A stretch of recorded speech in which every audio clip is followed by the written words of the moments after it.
last vlog of the week. It's been an interesting week. I've learned a hell of a lot, in all fairness, about legality, the way the civil celebrancy came about and stuff like that.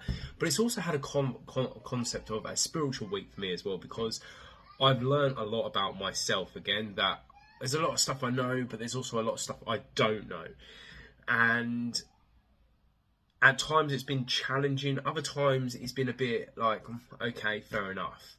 But what I love about the idea and the logic of the civil celebrant, okay, is that whatever sort of background you've got, this could be a faith background, this could be a background of nothing, you could be a McDonald's worker or whatever, it doesn't really matter, because what matters is the people that you are working with to build their special day.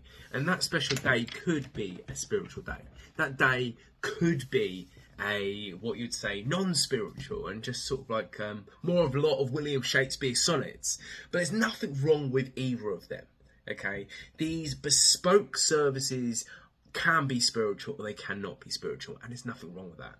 And I think in our heads, we've got to understand in this modern world that the old gods, the new gods, the old ways, the new ways, absolutely everything is important, okay, to absolutely everybody. It's like, I'm really looking forward to my friend's wedding in a whenever it is. I can't even remember the date at this particular time. I should remember the date, but I can't. But because they want a old English wedding, right? They want a spiritual wedding, not a religious wedding.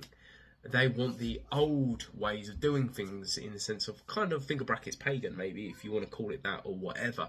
And that excites me, because that is a subject that I particularly love, right? And the whole entire service that myself, Ashley and Rob built is around that logic, all right? So the service is quite interesting. Introduction, there will be vows, all right? There will be a hand fast, and there'll be other bits and bobs that are there, okay? And it is a format of a spiritual ceremony, but not religious. And I think these are the things that are important. You can build this stuff around the couples that you are working with.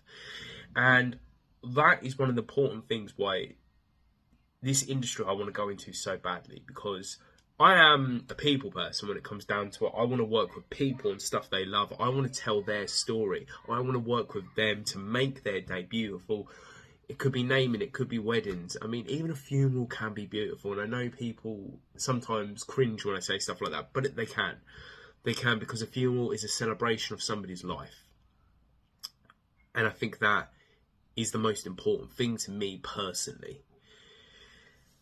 Yeah, so I've learnt a lot this week. I'm in a very positive mood. I'm only doing the work Monday, Friday, in that sense. So I'm currently going through Unit 1, answering the questions, and I'm answering the questions slowly and steadily. Plus, it is half term this week, so I've had 4 kids up my bum, trying to sort of like play Fortnite in the room that I'm trying to do some studying in, also wanting toast, also having a bit of some fisticuffs. But it's been a good and it's been a positive week. This is, I believe, vlog 5, and I won't be doing them over the weekend. I might be posting a video over the weekend, possibly, but not definitely. But yeah, positivity. So it must be flipping, I don't know, a long time since I've actually had to do critical thinking, and I've missed it. Bloody missed it. I've had such a great week this week in a lot of ways, sitting down, going over documentations to understand something that I want to do, reading books like this, looking at the old days when I was a church minister, and I think that's flipping one of the things that has been more enjoyable, understanding that there are better ways in a lot of elements. Yeah, I've had a brilliant week.